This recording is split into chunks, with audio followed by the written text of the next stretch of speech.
Can you all make some noise for abortion rights? Fuck yeah. Fuck yeah.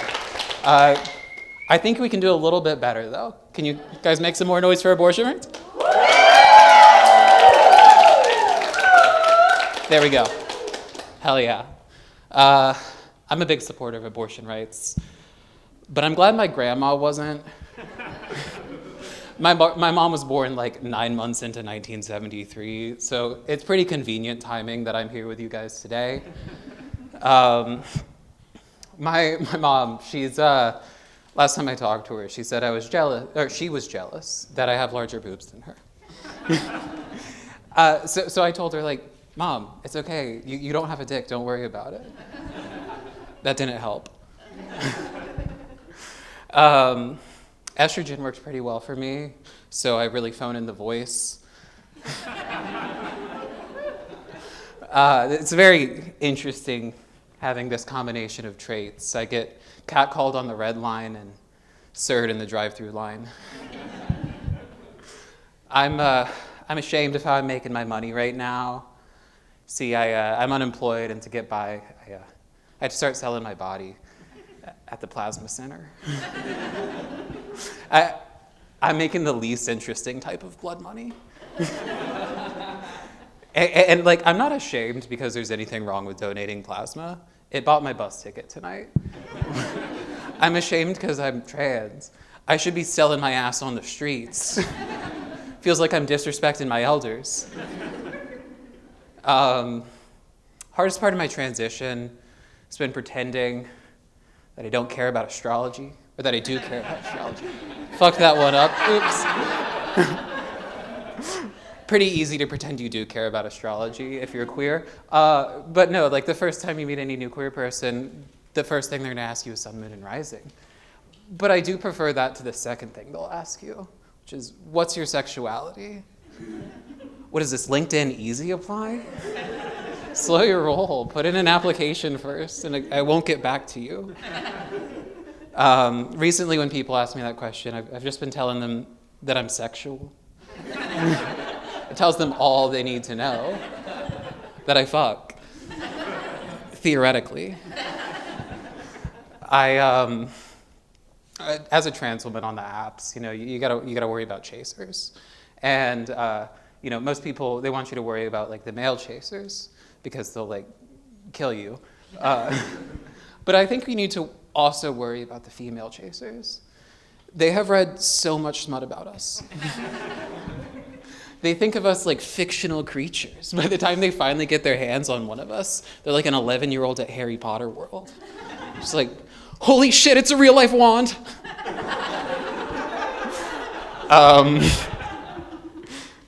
Gosh, what was after that one? Sorry about that. Oh yeah. Okay. Here it is. No, I'm attracted to all sorts of people, all backgrounds, all genders, all sizes. My last partner, she was a big girl, and Divine might have called me a chubby chaser. But I think chaser's overstating it. One of the best parts of dating a big woman is that you don't need to run.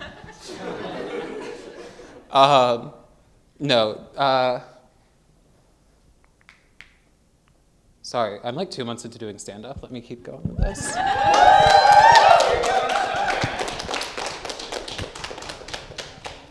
Oh yeah, okay. Speaking of Divine, I used to hate drag because all the people who would misgender me were the same people who were she-herring some dude named Bob.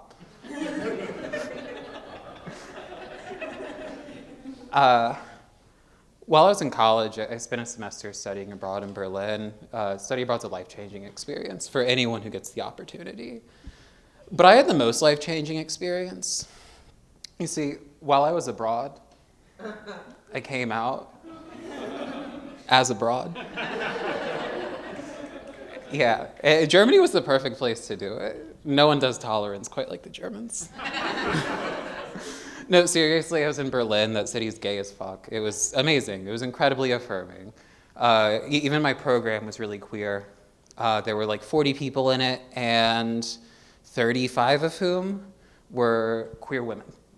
And then the other 5 were D1 football players. It was like I was in some weird fan fiction. It was really interesting. At the beginning of that program, we had this huge DEI session, and I arrived last to it. And there was only one seat left when I got there. And unfortunately, it was next to one of the diversity hires, a lineman named Kevin.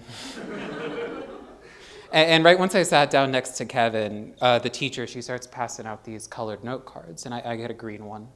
And right as she hands it to me, I get a tap on the shoulder. I turn. It's Kevin. He's holding out his pink note card.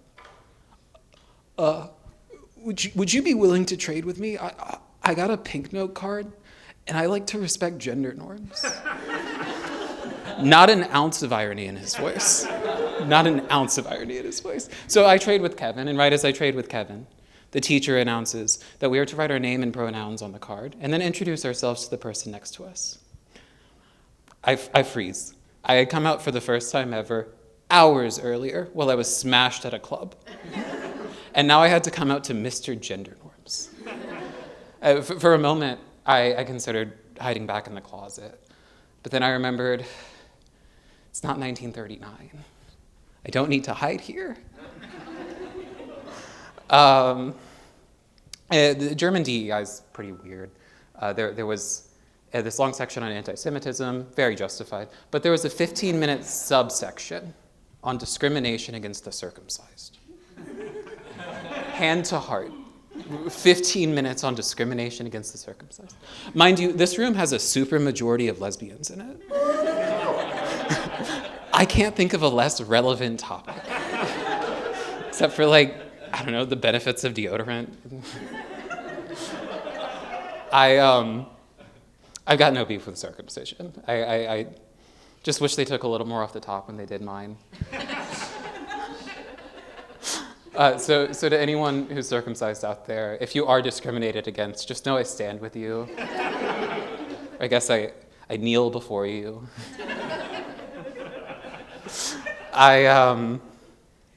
Yeah, here's my last joke of the night, guys.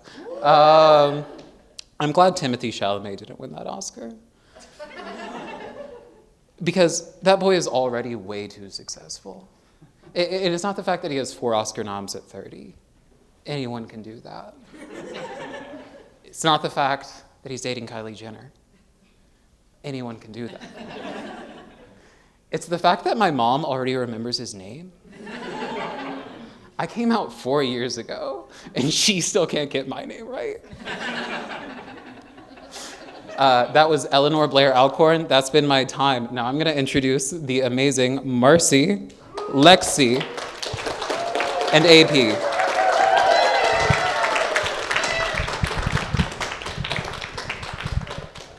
Freaking the energy going! Woo! You know what? I'm just going to go around again. Okay, yeah. We're dancing.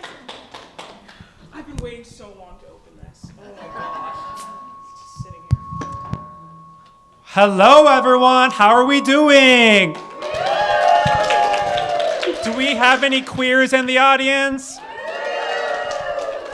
Good. Do we have any straights in the audience? Yeah! Let's go! Every room needs one. My name is Marcy. My pronouns are she, her, and I'm ready to rock. Yeah. I am your dove, AP, and my pronouns are he, him. Can I get a he, him? He, him. Cis man on stage. Gotta have at least one. My name is Lexi. My pronouns are he, she. Can I get a he, she? He, she. That's a fun one. Amazing. And of course, after Ellie's can we give Ellie another round of applause? Yes. By popular demand, Ellie is back on stage. It's true. So we are Dovewhether, and we are here for female trouble, and also we're Queerdos. Look, there's a lot going on in this show. Deal with it. But this kind of started as a podcast that the two of us began a few years ago. But we were like, no, let's make it bigger. We don't want to just be a podcast. We want to do a live show. And we want to be a live show that raises money for abortion! Whoa! So to give you some context, I raise money for Chicago Abortion Fund every year, and we're raising more money tonight. If you haven't donated yet, don't worry. We're going to take care of that during the intermission. We're gonna suck you dry.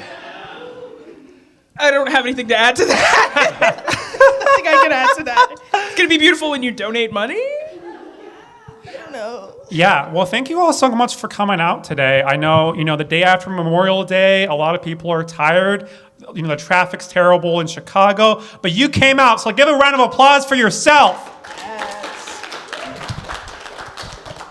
So, tell me more about this Queerdos concept. So look, there's a lot of homosexuals here on the stage and in the audience.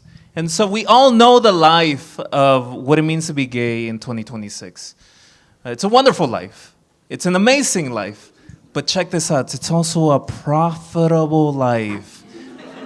There's so many forces out there. Capitalism, Christian nationalism, and a handful of other ones that are looking at this group of lovely, beautiful people and seeing some dollar signs, because the commodification of queerness has grown through the decades. And that is what the Queerdos miniseries is about. And today we are gonna talk about the 1970s and what it meant to be gay back then and what it meant to be divine back then. And so we're gonna talk about 1974, John Waters' female troubles. Any females have troubles here? Woo! Okay, any male trouble? Woo! I use he pronouns, so. And so the only trouble we're gonna get up to tonight is some good trouble. Let's talk about this movie. So first I wanna say that this movie starts with... Well, before we get into that, look, sometimes you have to shut a cis man up, and this is one of those times. Damn it. All right, so I want before we get into the play-by-play, let's get some big picture thoughts on the movie. Let's start with you, Lexi. Yeah, this movie kind of changed me. So like the first time I watched through it, I don't think I got anything. I think it was a movie that was happening to me, and then the second time I watched it, I was like, oh, I see it. I understand now. I think that it's truly one of those movies where I don't know. At first, I was like, the rewatchability of this is pretty bad, and then I was like, I don't know if I would want to watch that a second time. And then I did it. I was like, wow, it got actually way better. So that was on me but also they know this. When we first picked out the movie, I thought it was a John Hughes movie. So I was like fully like, wow. And then it started in high school, and I was like, this seems like this is not going the direction that I think John Hughes is going.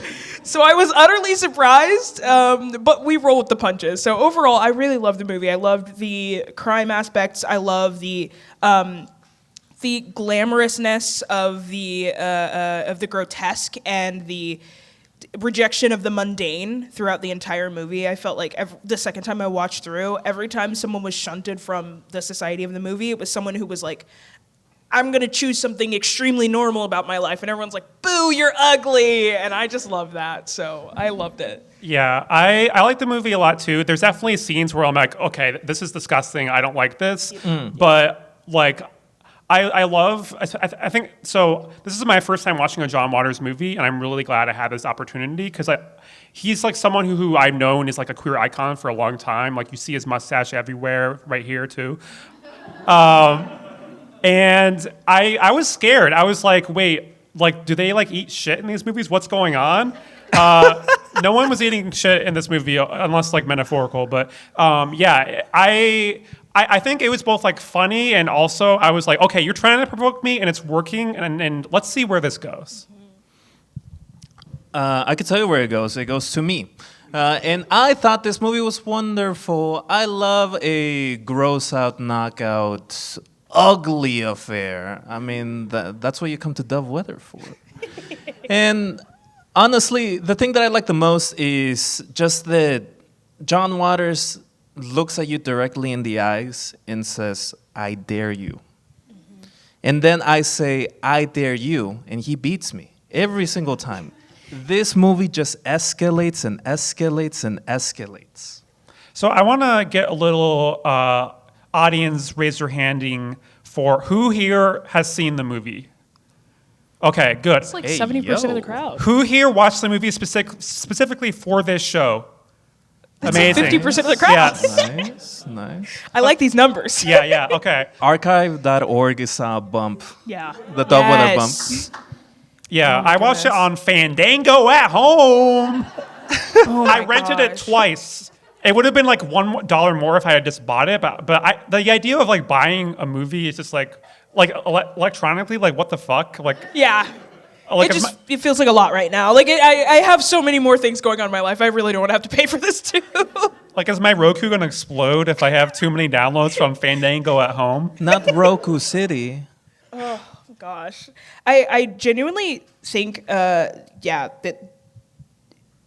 if I don't know, I'm happy that this was my first John Waters movie. I have a little bit of trivia for later that I want for John. It's about John Waters specifically, but I'll pop it in at a random time. It's just something I learned today. Yeah, Pop we got some improv comedians on stage. You don't know when we're gonna pop in on something. No, you will never know. We have 3 improvisationalists and what podcaster. So it's pretty even. Pretty even. I like how I have found a way to not be a podcaster, even though I am a co-host of the podcast. Improv takes priority. Once you hit the stage, you leave people behind. Yeah, mostly you, because you're a cis man. Fame changes you, Marcy. Fame changes you. It really does. I mean, that's what this miniseries is about. You know, it's like about how, oh yeah, let's just make the people in Star Trek kiss for like 1 second, but that's like the only like way you know they're gay, and like, oh yeah, like yeah, but no, in the 70s they were gay. Oh, they were gay. Yeah. Capital G. Capital Sometimes G. they were gay. They were gay. Gay. Okay, we're done.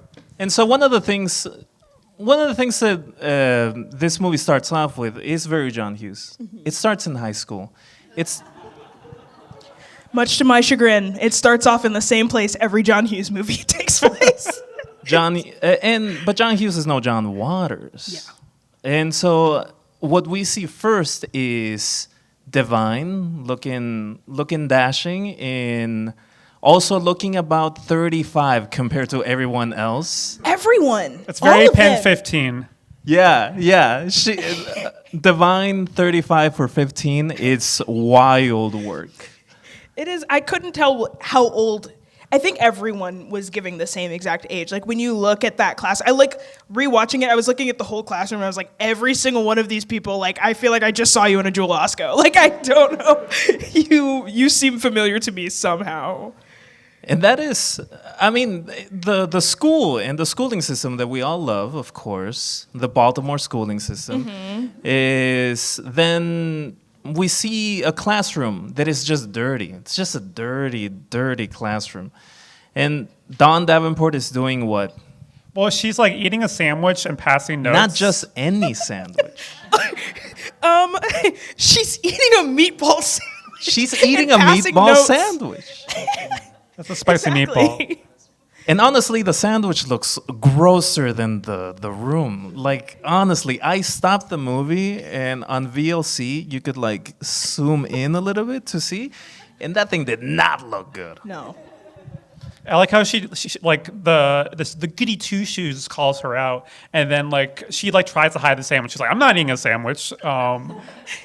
It's like, it's strange because then the teacher moves on and it's like fully not even about the sandwich is the most egregious thing in the frame, but it's mostly just about like her lying about being in class and like what she's doing. I also really like the girl who she is just like, I'm trying to get an education. I'm trying to go to a college. I was like, I know exactly who you are, and you are like the villain of this movie. Like truly. That's quote unquote a Miss Hollard, and she's a narc.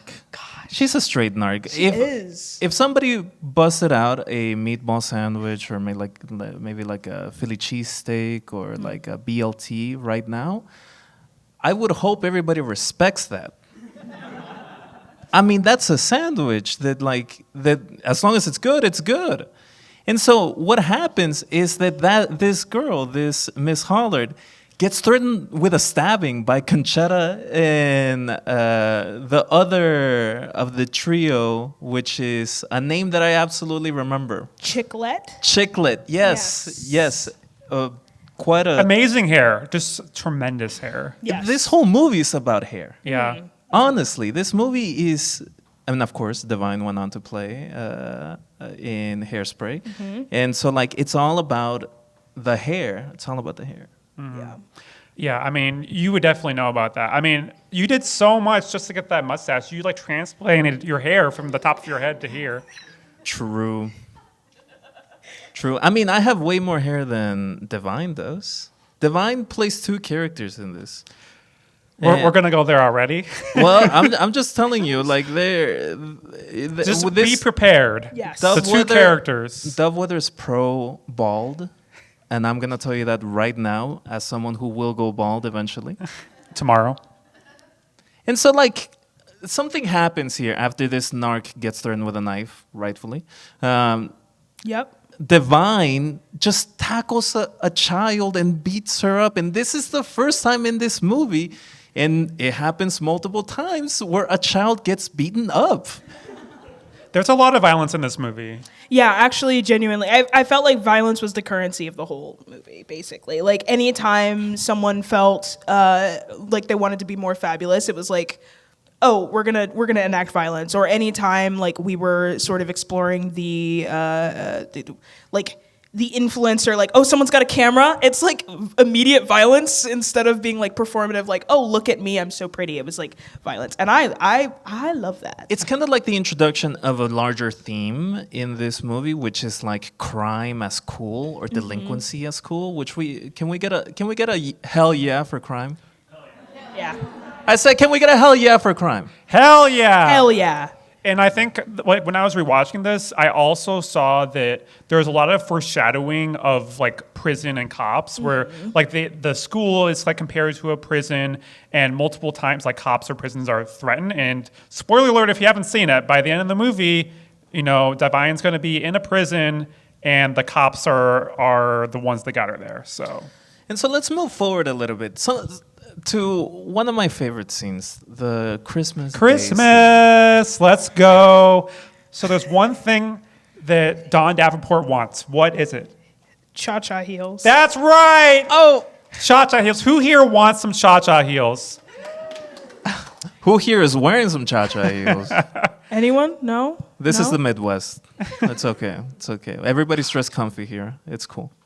Yeah, this Christmas scene was kind of interesting just because I felt like it was like inverse A Christmas Story. Like I was getting the same vibes as A Christmas Story somehow, but I was like, this is if Ralphie like went violent. I don't know. Like throwing the tree down on the mom. Like it was so comedic and yet so like John Waters does these like really, really long takes where I'm not really sure where the act and also has these like performers who I can't tell if they're acting. I can't tell if it's like if they are actors themselves or if this is just real life for them and they're just like, you know, maybe he says one or two things and then they continue on.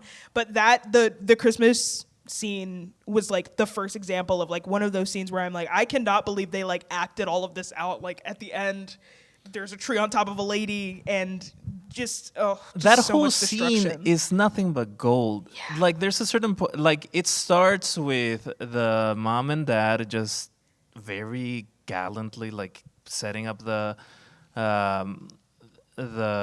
gifts, and then Don Davenport comes down, and then eventually they start to tussle, and at a certain point, Don says, "Fuck you, you awful people." After we clearly see that they're very caring, loving parents. And as you said, Lexi, it's like the absolute retaliation against the normalcy or normative functions. And I kind of dig with that. Some people might say that's what being queer is. Yeah, I feel like there's definitely a lot of examples of this movie of like normies being normies, and then like Dawn Davenport is rebelling against that, and then she gets thrown out of her home, and this is kind of like the impetus of the entire movie. And if she just got her cha-cha heels, none of this would have happened. True. Get your children cha-cha heels. Yeah. Honestly, I feel like half of the movie still would have happened because she's like, I'm planning on bailing out of school as soon as I get those cha-cha heels. Like, she's not planning on doing anything other than getting these cha-cha heels, and I don't know what happens after that. But half of this movie probably could have still happened. Well, she gets kicked out, and she starts to frolic and bandying about some grasslands, and she starts... Baltimore. Yeah, she starts trying to hitch a ride in Baltimore. It's just the safest place on earth. And Is Iowa Debris from Baltimore? Nobody confirmed. Nobody confirmed. Big if true, even bigger if false. Boston. Okay, never mind. Baltimore. We get our B cities mixed up sometimes. It's true. If you're not from Chicago or Cincinnati or Cleveland, if it's not a C city, I'm just not getting it. It's not happening. I get that. I get that. As someone who loves to try to get rides from random people, and I will tell you, this year I have in fact hitched a ride to try to catch a bus. That is a true story. That was off of Pulaski. I am alive though, so viewer discretion advised. And she gets picked up by a certain gentleman named Divine/Earl Peterson. Yep. So the first time I watched this, I did not know that Divine played both characters, and for me, this is kind of like the most traumatic sequence of the movie. I think the second time when I knew that Divine was playing both characters, it was a lot more fun. Where it was like, oh, like this is where they use a body double so that like we could get Divine on Divine violence. But yeah. Yeah, this sequence was I think it was my introduction to what was going to happen during the movie. It was definitely like a taste test. And as soon as it started, I was like, oh, okay, they're going to do this right now on the side of the road. And then, oh, the underwear. The underwear is the, like... What's in the underwear? There's just a big old brown stain. It's disgusting. But it's just like adding to this idea that like the straight normal life is like disgusting. It's gross. It's grotesque. It's I don't know. It really kind of kicked things off for me. But that scene was like, I was like, oh no. That whole scene is gross, but it's also technically very apt. Yes. Because yeah. it's every single time that there is a close up to the face, there needs to be a cut and a change of wardrobe for Divine to go from Dawn to Earl. And so like when you see it, you thinking of it like cinematographically, you're like, this is John Waters is dropping some heat. Like he is able to sequence a sensual affair in the pit, in the trash heap of Baltimore, as this very technical shift in characters by one actor. And I really like that. And I'm going to go ahead and say that's also being queer. Interesting. So one thing I really took from this is that like this is when you kind of get like really weird like cuts from scene to scene where it's like she's immediately pregnant. And this reminded me of like a lot of what we do in improv and montages where it's like cut to her getting pregnant, cut to them getting married, cut to them having the baby. And I was like, oh yeah, this is where you get like the connection from a movie to like sketch to improv. Yeah, this definitely, I feel like the story of this, John Waters knows how to, like, why you're watching the movie and keeps you there. Like, I don't want to see the 9 months leading up to, as much as I'm like, oh, Divine, please, like, do anything on screen. But, like, I think knowing, like, no, this is the most important thing because this is literally going to guide the rest of the movie. I feel like immediately keeps your eyes, like, I think I was scared by how much time had passed. It's like, oh, is that me? Am I not noticing something? But I think that it's a very intentional choice to just jump that much time. This whole movie has some strange pacing. Like, look, I'm not gonna sit here and suck off John Waters the whole time, right? Like, there's some pacing odd choices throughout it, and And there's like these interstitials of like. I love the interstitials. You love Yeah, I do. Like the second time I was watching it, I was like, "Oh, this is so fun!" That like now you're like, "Oh, early crime days," and it's like gives Yeah. the years. And I like how like sometimes, like for instance, they set up the early crime days by like that's the scene where they mug the guy on the street, and then they immediately cut to the interstitial. So I like how it's kind of adding layers to it. Well, okay, look, I get that. Look, I promise you, I get that. There's just, there was just this very big thing that happened before the first interstitial, which was Dawn Davenport shits out a baby in the couch. Yeah. If you that one shook me a little bit. But I went after the first time I went and watched Divine and John Waters talking on the Letterman show or whatever, like the late night show. And unfortunately, they don't let Divine talk much at all. But John Waters talks, and he talks about how like he's like, if people truly get very sick while watching his movies. He was like, I want people to throw up. I want people to feel. And I was like having watched the movie and then hearing him say that out loud, I was like, oh, that's why that scene was there. She couldn't have had a baby normally. It would have, like, if we would have been in a delivery room or something, it would have been way too quaint. Absolutely had to like bring it out like a football and hug it and kiss it and call it taffy. It's a little rock and roll, the way Yeah. that she like bites off the umbilical cord. Yeah, exactly. Immediate rejection of traditional motherhood with that, I feel.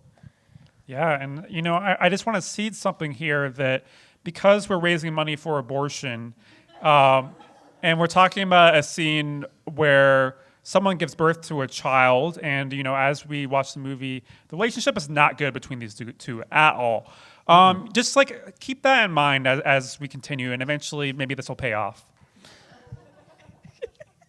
Just like you will be paying off for some abortions. Exactly.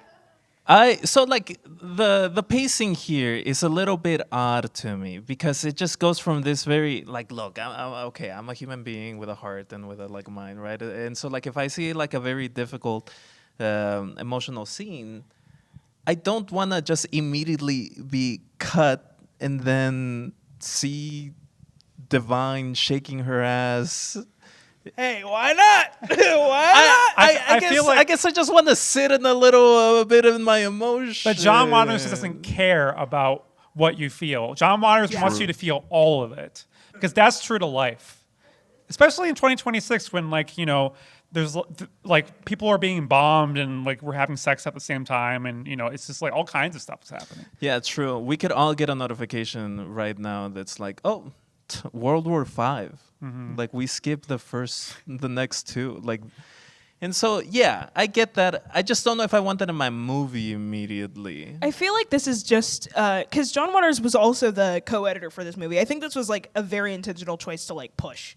This is like anytime I was like, I don't know if I actually like this. I think I discovered upon like rewatching it that it was absolutely there to like, because that I think instead of it being like a pacing, I viewed it more as a montage. Like that entire part is a montage and like isn't.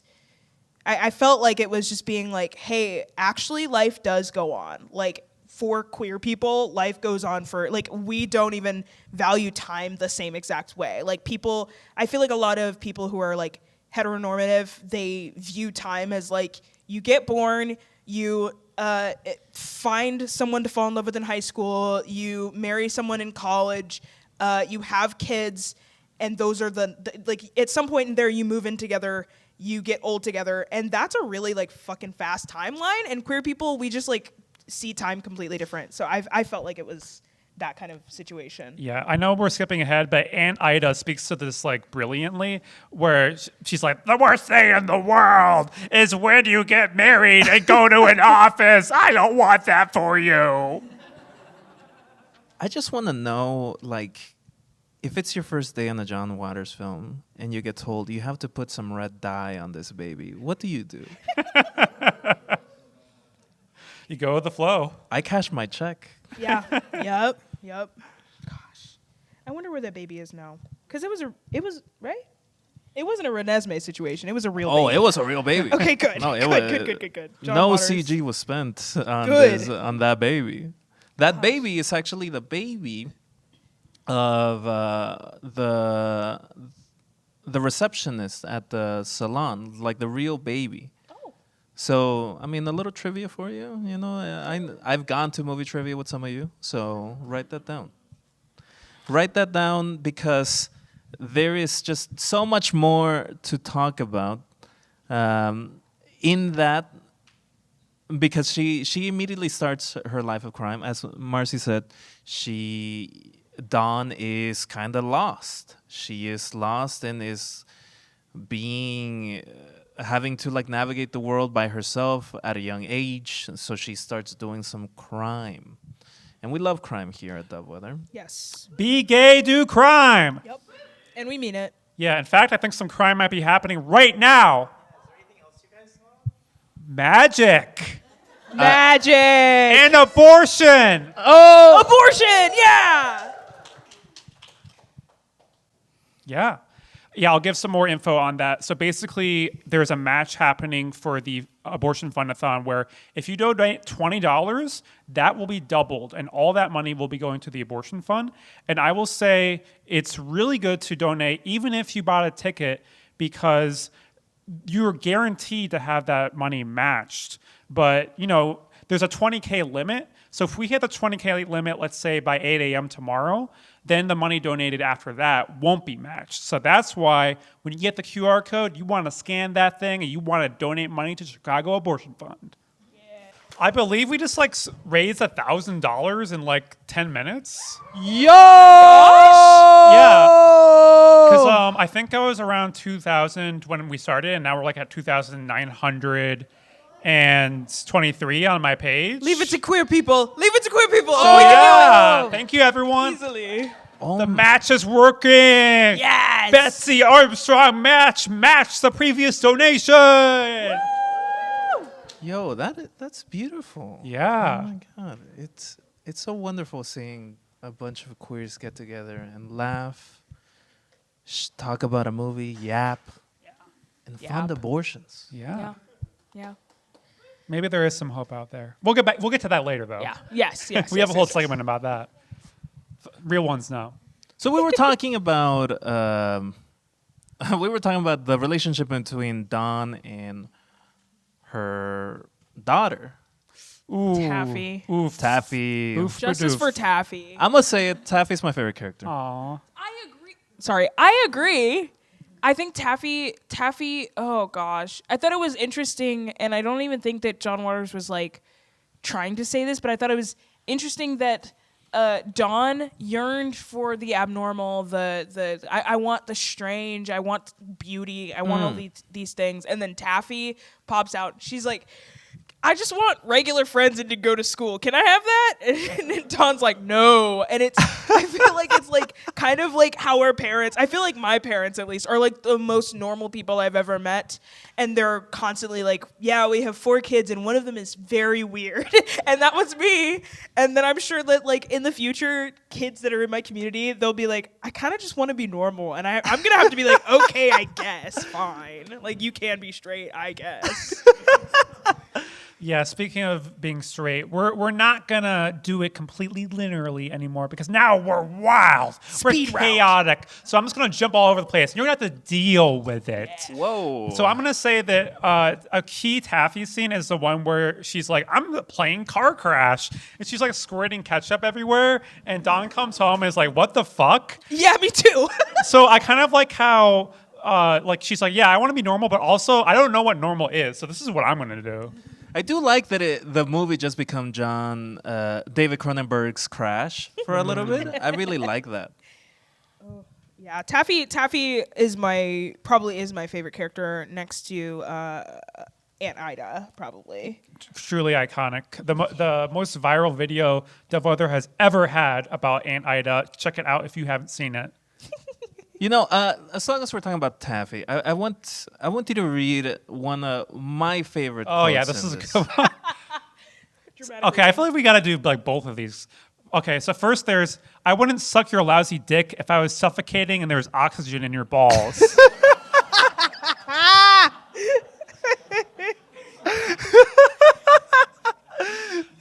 And then this one, Yeah.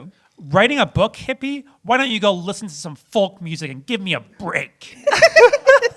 This is literally how Gen Z talks to millennials. Like, it's actually kind of terrible. I just love an evil woman. What can I say? I agree. Like, agree. I just love when a character is only has a hatchet and can only chop your head off. Yeah, gosh.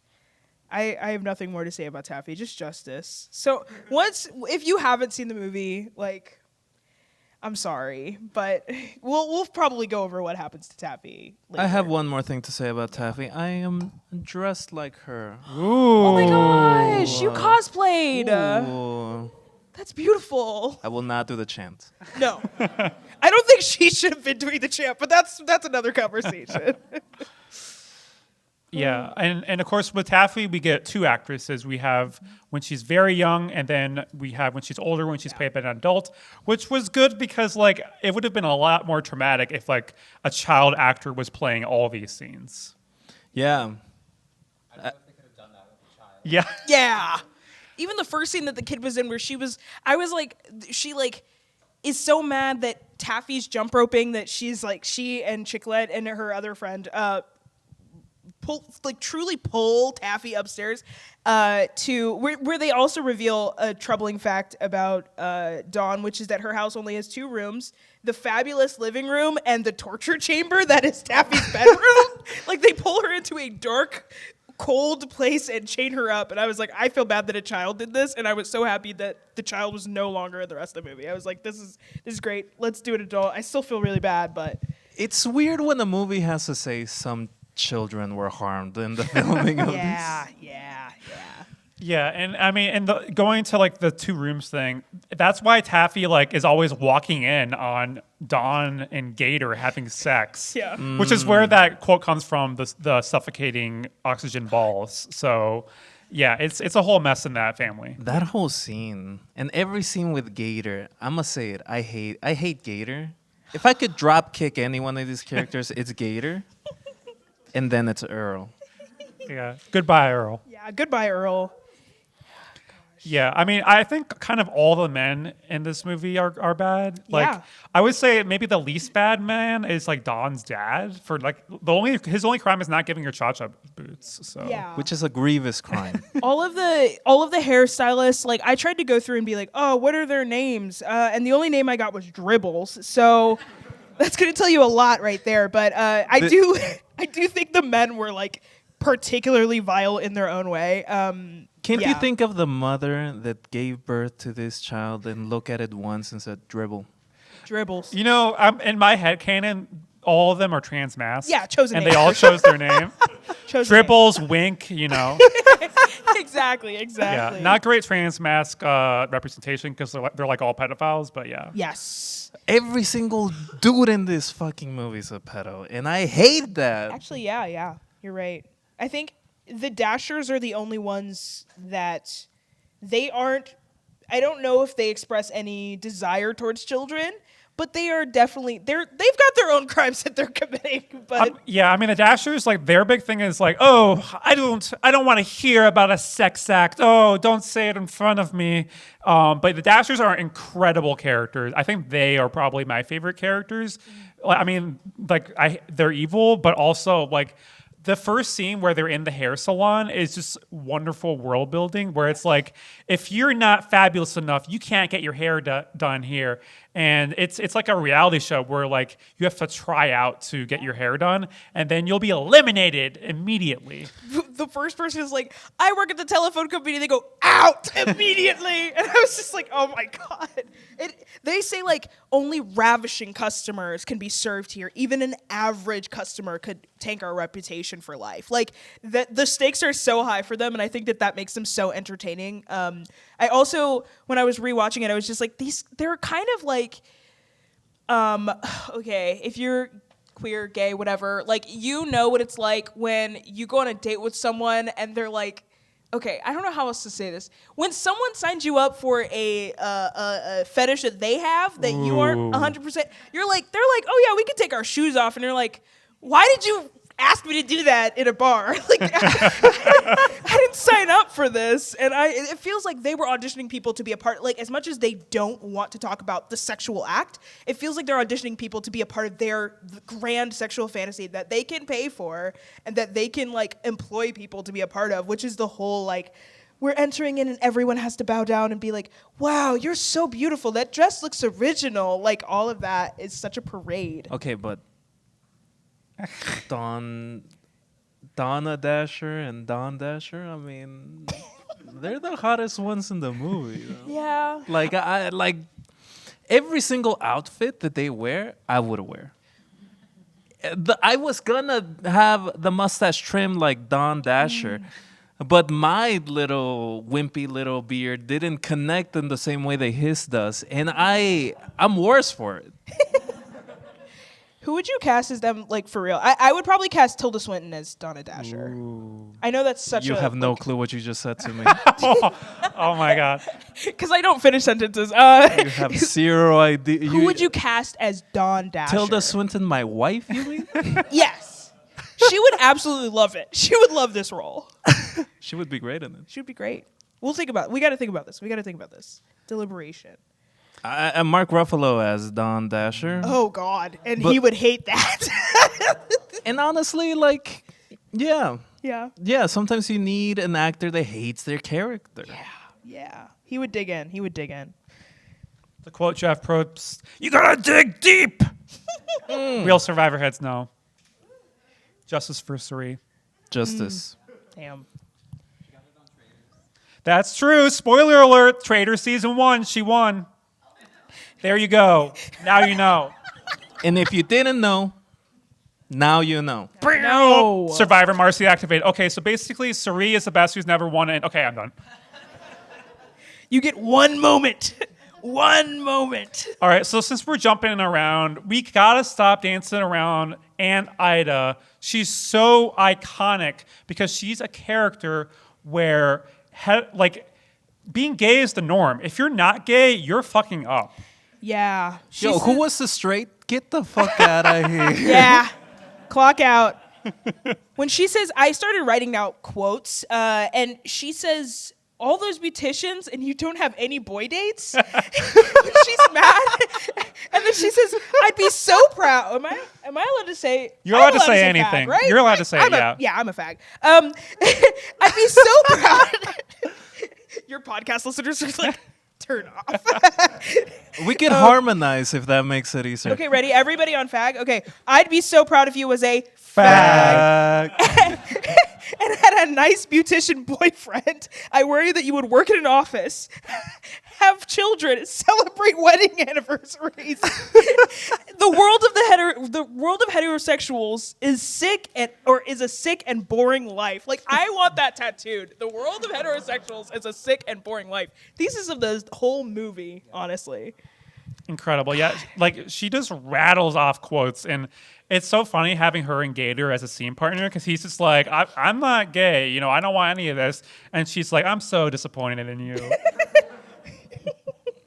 As long as we're talking about the great Edith Massey, I have to say that every single there's so much physical comedy done through violence in this, and every single time she's on screen, she's doing something violent, and I love it. At a certain point, she pushes a priest down some stairs, At the wedding. and I'm like, bro, I mean, tell me how you really feel. Gosh. I mean, if my nephew was wearing a tiger suit to his own wedding, I think I would do the same. That suit was atrocious. Like, if you haven't seen the movie, you have to go look it up. I don't know why he... I thought it was a little cunty. I not on him. On anyone else. Gator is just like where all of my hatred is directed for the most part. I love when he just randomly goes, sometimes I think you're fucking crazy. And then he just moves on with his life. Like, I love him. And he has also the strongest Baltimore accent, and it's so fun to see like everyone speak in their accent. And then this guy just comes in sounding like a townie, and he kind of plays a townie, so it works so well. He has zero presence, zero riz. I really don't. I don't know how she fell for him, but like I'm also like I know straight people that fall much harder for much worse. So I can't judge too hard. R.I.P. Yeah, I mean, the great thing about Gator is that they get married, and you basically cut immediately to him like cheating on her. Yeah. It's just like, yeah, this is what happens when you get married to a heterosexual. Yes. Yeah. But yeah, I mean, pretty soon after that, we get the breathing the balls, all that kind of stuff. Mm-hmm. The terrible relationship between. Between honestly, it's a really bad triangle, and it doesn't really get good until Dawn is like, okay, fuck this. Don't put a carrot in my mouth.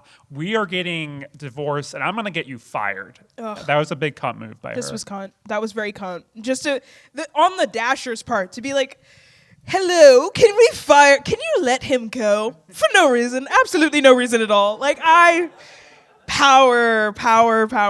That's so much fun. As long as we're on Gator, there is one, I think my favorite scene of Gator is when he gets divorced and he has to live with Aunt Ida again. And Aunt Ida has this like 70s disco guy just hanging out, trying to hook them up. And this 70s discos guy is just like, Aunt Ida is like, move back in with me and we'll get you a job as a female impersonator. First of all, Ayo. And then the 70s disco guy says, his hands are too big, darling. And then he does this move where he is like, has enough space to get by and then just takes his little finger and just flicks Gator's hand off of his knees. And it's so funny. It had me rolling. It had me ROFLing. Oh my God. The scene that had me rolling is when he's like, I need to go to Detroit so I can be closer to the auto industry. I'm sick and tired of I can't do a Baltimore accent. I'm sick and tired of not being in the automotive industry, so I'm going to Detroit to live a regular life. And Ida screams. Aunt Ida, though, like when she's in the birdcage, is so... there was a moment where like she says to like let her out.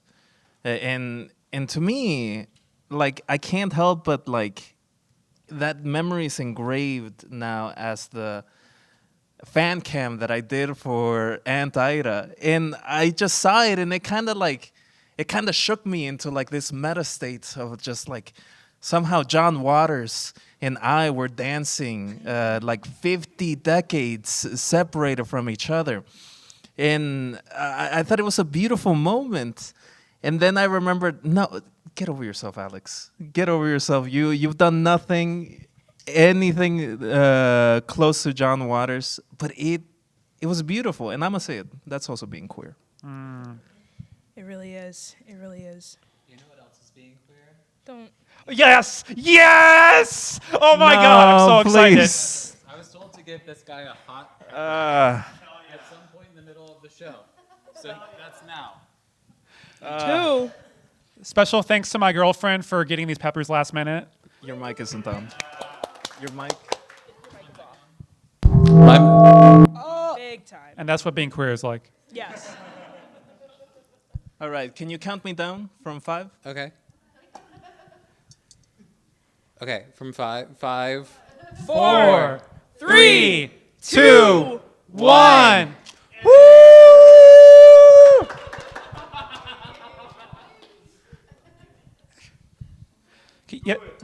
Can you give us some more info? The crowd is in awe. To be clear, this was your idea. I'm in an interregnum.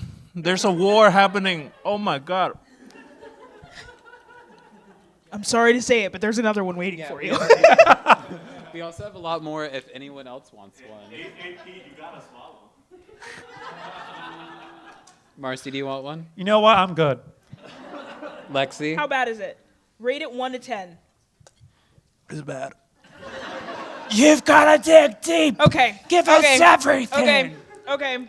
I'll take one with you. All if the crowd real bad, yo. wants me to be thinking about this pepper for the rest of this, then I will take it. Who wants me to eat this? You got bottle. I do have Baja Blast. I'm safe. I might as well. My Baja Blast will shield me. Should I do it? Yeah, do it. How big of a bite? Like that? If both of you are out of commission, You Lord, please. Oh my God. I have a question. Are you supposed to eat the seeds? I know I've already eaten them. Yes. Awesome. Great. The heat comes from That's the the seeds. hot part. all right. While this chaos is Let's happening, just act like nothing's going wrong. yeah. So Whoa. I'm gonna take over now. did So we do this? basically, the Dashers are like, we want you to be a star. We want to take photos of you.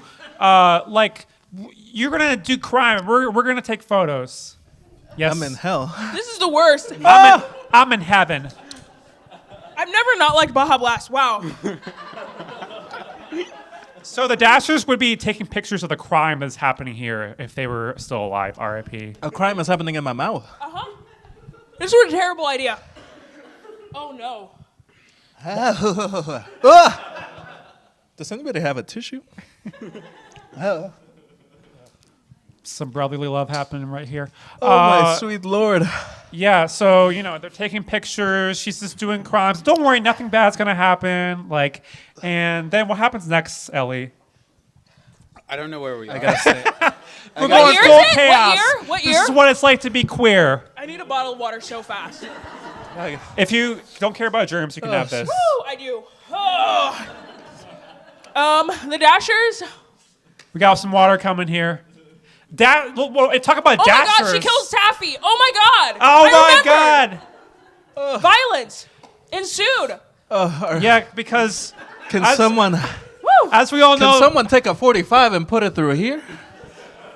because Dawn is about to do her big show, and what happens is Taffy talks to Aunt Ida, lets her out of the cage. Aunt Ida's gonna get the police, and Taffy shows up. Taffy's full Hare Krishna mode, and then Dawn gets mad because Taffy is there, and like, this is the one you should not be doing. And then she strangles Taffy. Taffy is dead. Taffy is dead. We skipped the entire part. I'm never listening to white people again. We skipped the entire part where acid got thrown in Dawn's face. We skipped that entire part. They're in the hospital. There's so much in this movie, and you have to watch the movie because we are off the rails now, baby. Every breath is pain. I genuinely had notes. Things I wanted to say. Wow. I can't remember any of what I was going to say, but I wrote, we'll throw a goddamn penny in a fountain and make a goddamn wish and maybe it'll come true. And that's what I'm hoping for right now. Absolutely. I think that the Dashers, you have actually convinced me that they are my favorite characters too. Yes. They are so foul in the way that they include others in their eroticism. And you said this, and I want you to speak about this, the proto-influencer. Yeah, so really, they're like training Dawn to be an influencer. They're like, take pictures. We'll take pictures of you doing the weirdest things, and we'll make you famous. And yeah, we're gonna take pictures of you beating your daughter. And this is art. And basically, you can really see the downhill turn that this is all taking because the Dashers are like, you're gonna be the first TikTok star. Yeah. It genuinely, oh my God, wow. Every time I think I'm back, I'm like, I'm so back. No, I'm not. The Dashers really create the first influencer. The amount of influencers we've seen where they take these shitty deals and they, speaking as an influencer, as someone with influence on the community right now, and didn't let the community influence her, I feel like what we just did was like very John Waters-esque. Like, I let you guys talk me into the worst experience I've ever had in my life. And it's because there are 24, 28 sets of eyes on me. And I think that that moment when they first offer, like, you're gonna do crime and we're just gonna take pictures, it seems so, what's the word for it? Like, it's so nice. It's so like, oh, it's fine. We're just going to take a couple of pictures. And then we watch Dawn choose this life. Except it's not really a choice spurned by like her being like, here's like what my life could be if I don't do this, and here's what my life could be if I do. She chooses a life based on the pressure of what could be, like the beauty that they see in her, the beauty that she has always wanted this entire time, the beauty that she didn't see. Like, even at the very beginning of the movie, she uses the words ugly to describe her parents, to describe the school, to describe the people around her. Finally, these people see her beauty and they understand, and so she chooses to like spiral in this way that is very, very relatable, that I think we see people do all the time, where they're like, yeah, I'll take a bad deal. Yeah, I'll go and do a trip to Maui and like not give a shit about the people that I, hurt along the way, because it means I'm going to be seen and like views matter. I feel like Dawn was definitely, I am so strong. I stayed right Let's here. give Lexi a round of applause. Oh God. Yeah. My bad jokes earlier.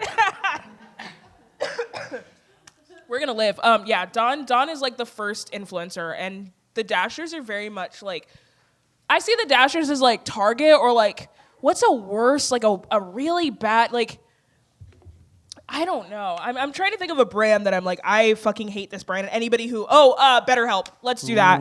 Anytime an influencer is like, yeah, I'm partnering with BetterHelp, I'm like, oh no. Dawn is very much partnering with BetterHelp in this instance. Like, it's rough. Yeah, I mean, the fact that by the end of the movie, she's like, yeah, I want to, I love this serial killer. I'm going to list all these people who have done these crimes. And this is after she murdered her daughter. This is after she cut off Aunt Ida's hand. Mm-hmm. Like, you can really see the way that she's been corrupted. Yeah. The same way that you've been corrupted, honestly. Corruption everywhere, all over, inside our mouths. I like just like seeing random notes that you made, like Dawn gets called a hetero by Ida. I've just had a spiritual experience. There is a God. And this movie, a lot of it is about the spiritual versus the flesh. And this dichotomy is represented in Taffy, who chooses spiritualism and then dies for it. He is a God of punishment.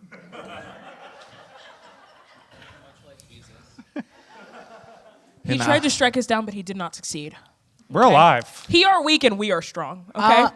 I am breaking masculinity stereotypes. I'm the one that had the worst experience here. I'm also breaking racial stereotypes. Oh, AP, you're Mexican. Oh, you could eat a hot chili at a live show. Oh, this is me. This is me talking to me. This was my idea.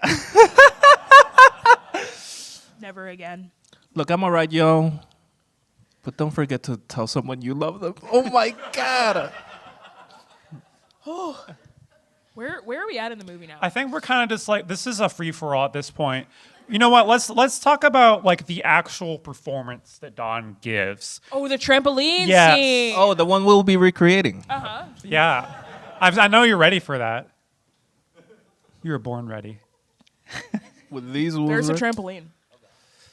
The trampoline scene was actually, like, if I would have been in the crowd, I would have actually had the time of my life. Like, but also at the same time, sometimes Dawn was doing moves that, like, when I was a kid and I was playing on my cousin, like my neighbor's like trampoline, I was like, yo, watch me. I just fall back and land back up, and I'm like, where's the applause at? And she honestly has the time of her life. I think that, like, I don't think that this is her final most grand performance, but it is like the grand performance of the movie. Like, it's like watching a concert. Yeah, she's like so confident, and I've like been there, and I know what it feels like after that's over, where you crash. In this case, though, like, she crashed by taking out a gun, waving it around, and then asking, "Who wants to die for art?" And I love that someone in the audience was like, "Me!" And then she immediately shoots him, and he dies. That's improv gone wrong. As this, before she hits the stage, is my favorite, like, scene of the Vine. Because she's going a little She's getting a little frisky with it. She's like, I'm gonna kill someone, and she's waving this gun. And it's, I think, the best version of Divine throughout this whole movie when she has murderous intent. Yeah.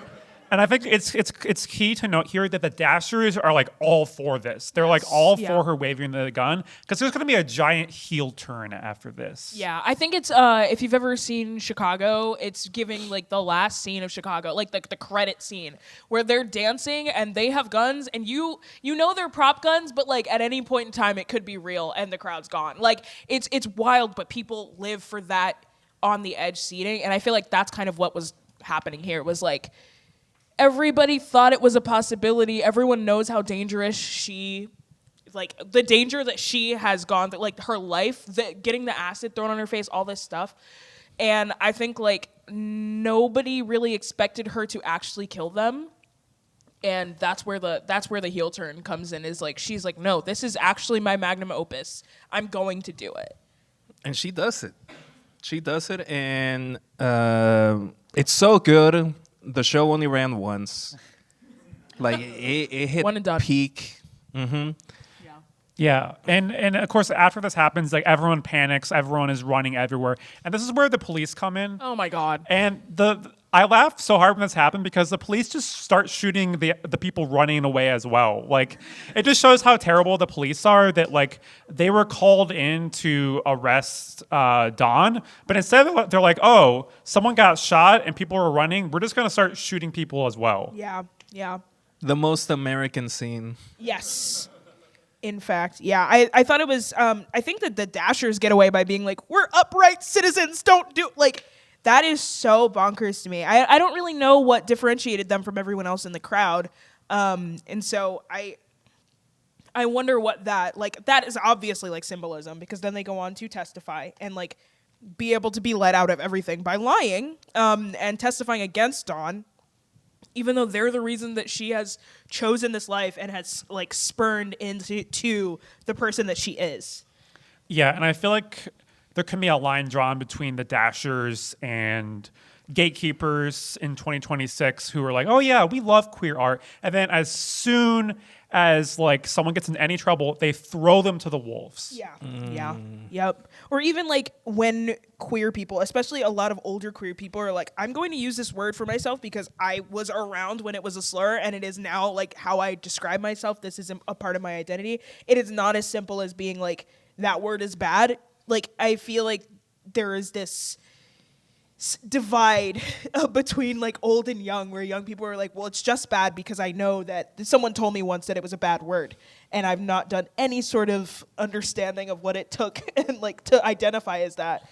And I felt like it I don't know. There's just like so much judgment coming from that side, and it splits in half, and there's no reason for there to be, you know? I do feel like these final scenes is when I talk about the pacing in the movie.